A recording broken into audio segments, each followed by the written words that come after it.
আসসালামু আলাইকুম। নবম দশম শ্রেণী পদার্থ বইয়ের বল অধ্যায় থেকে যশোর বোর্ড 2022-এ আসা আমরা আরো একটি অঙ্কের সমাধান করতে যাচ্ছি। তো দেখো, আমাদের উদ্দীপকটা এরকম ছিল: চালের বস্তা সহ একটি ট্রলির ওজন 196 নিউটন। ট্রলিটিকে 2 নিউটন ঘর্ষণযুক্ত কোনো মেঝেতে 10 সেকেন্ডে 50 মিটার দূরত্বে ঠেলে নেওয়া হলো। এরপর প্রযুক্ত বল অপসারণ করা হলো। এখন এখান থেকে আমরা গ এবং ঘ নম্বর প্রশ্ন দুইটা লিখে রাখছি যে ট্রলিটির ওপর প্রযুক্ত বলের মান নির্ণয় করো, এবং 2 নম্বরে বল অপসারণের পর ট্রলিটি 600 মিটার দূরত্ব অতিক্রম করতে পারবে কিনা। তো দেখো, আমরা এই প্রশ্নটাকেই নিচে একটু সুন্দর করে দেখো লিখে রাখছি যে কিভাবে লিখছি। দেখো যে বস্তা সহ ট্রলির ওজন ওয়েট দেয়া আছে 196 নিউটন। একে আমরা 10 সেকেন্ড যাবত বল প্রয়োগ করে 50 মিটার দূরত্বে নিয়ে গেছি। এই পথে ঘর্ষণ বল আছে 2 নিউটন। তো আমাদের প্রথম প্রশ্নটা ছিল ট্রলিটির উপর প্রযুক্ত বলের মান নির্ণয় করো। তো যখন আমাদের কোনো অঙ্কে ঘর্ষণ বল থাকবে তখন আমাদের ব্যাপারটা কেমন হবে আমরা আগে সেটা খেয়াল করি। দেখো, তুমি যদি কোনো একটা বস্তুর উপরে প্রযুক্ত বল 10 নিউটন দাও, 10 নিউটন, আর ঠিক বিপরীত দিক থেকে একটা 2 নিউটন বল প্রযুক্ত হলে এই বস্তুর উপরে কত নিউটন বল কার্যকর হবে।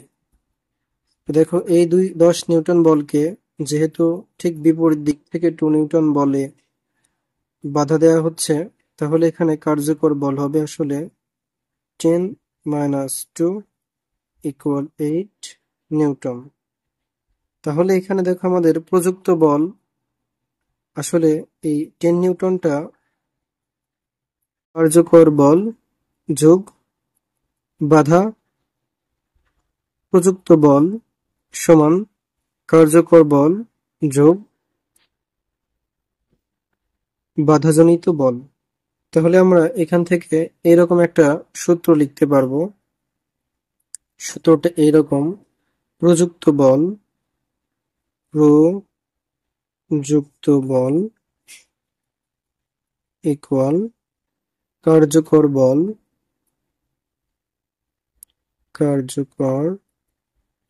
বল যোগ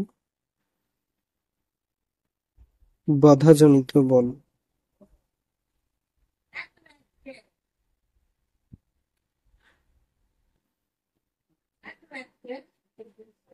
তাহলে আমরা দেখো, 1 নম্বর প্রশ্নে আমাদের ছিল ট্রলিটির ওপর প্রযুক্ত বলের মান নির্ণয় করো। যেহেতু এখানে ঘর্ষণ বল আছে, তাহলে আমাদেরকে এই যে প্রযুক্ত বল সমান কার্যকর বল যোগ বাধাজনিত বল, অর্থাৎ বাধাজনিত বল কিন্তু আসলে আমাদের 2 নিউটন। এখন আমরা যদি কার্যকর বলটা বের করতে পারি তাহলে কিন্তু আমরা এই বস্তুটার উপরে প্রযুক্ত বলটা নির্ণয় করতে পারবো। তো দেখো, আমি এই অঙ্কটা করতে গিয়ে দেখো বেশ কয়টা প্রশ্ন লিখে রাখছি। এই জায়গাতে কার্যকর ত্বরণ কত, কার্যকর বল কত, প্রযুক্ত বল কত, এবং এই যে 10 সেকেন্ড যাবত আমরা বল প্রয়োগ করলাম, এই 10 সেকেন্ড পরে গিয়ে বস্তুটি কি বেগ প্রাপ্ত হবে সেটা আমাদেরকে বের করতে পারতে হবে। দেখো, আমাদের এখানে বস্তুটির ওজন দেওয়া আছে 196 নিউটন। ওজন কি দেখো, W ইকুয়াল mg। এখানে W অর্থাৎ ওজন দেওয়া আছে 196 m ইন্টু জি। তাহলে আমরা এই বস্তুটার ভর নির্ণয় করতে হলে এই জি গিয়ে 196 এর নিচে ভাগ হয়ে যাবে। তাহলে 196 ডিভাইডেড বাই 9.8, জি এর মান 9.8, এটা দিয়ে আমরা ভাগ করে দিলাম, তাহলে এখানে হবে 20 কেজি। অর্থাৎ এই বস্তা সহ ট্রলিটির ভর আসলে 20 কেজি। এখন দেখো আমরা প্রথমত এখানে কার্যকর ত্বরণ বের করব। কার্যকর ত্বরণ অর্থাৎ দেখো এই যে আমাদের বস্তুটা আসলে 50 মিটার দূরত্ব অতিক্রম করলো, এই 50 মিটার দূরত্ব অতিক্রম করতে কিন্তু আমাদের প্রযুক্ত বলটা দিয়ে হিসেব করলে হবে না, কারণ প্রযুক্ত বলের ভেতরে যে অংশটা কার্যকর হলো সেই অংশটা আসলে ওই বস্তুটাকে 50 মিটার পথ অতিক্রম করাতে পারলো। সেজন্য আমাদেরকে কার্যকর ত্বরণ আগে বের করতে হবে, সেই ত্বরণ থেকে আমরা কার্যকর বল পাবো। তো দেখো আমাদের 1 নাম্বারটার সমাধানটা আমরা করব। দেখো এই আমাদের এখানে দেখো বস্তুটির আদিবেগ ছিল 0 মিটার পার সেকেন্ড, এর উপরে আমরা বল প্রয়োগ করছি 10 সেকেন্ড। এখন এই বস্তুটার অতিক্রান্ত দূরত্ব দেয়া আছে 50 মিটার পার সেকেন্ড। তো দেখো আমরা 1, 2, 3টা তথ্য জানি। এখন আমরা এর মানটা নির্ণয় করব। তাহলে আমাদের এই সূত্রে ব্যবহার করতে হবে নাকি, এই সূত্রে ব্যবহার করতে হবে না ভি। তাহলে ভি ছাড়া দেখো আমাদের যে সূত্রটা আছে সেটা হচ্ছে S equal U T plus half A T square. আমরা জানি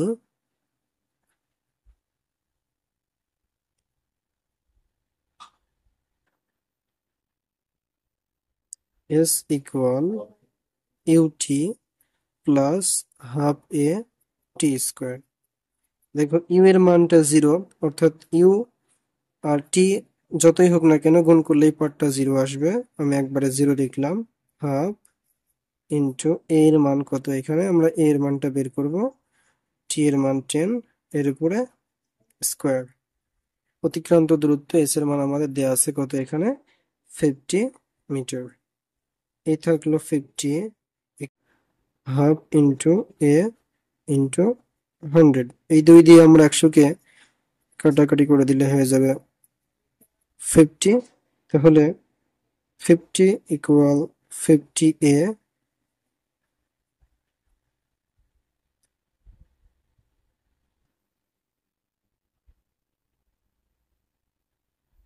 তাহলে এখানে আমাদের এ এর মান হবে 50, এই পাশে গিয়ে ভাগ হয়ে গেলে এ এর মান হবে আসলে 1।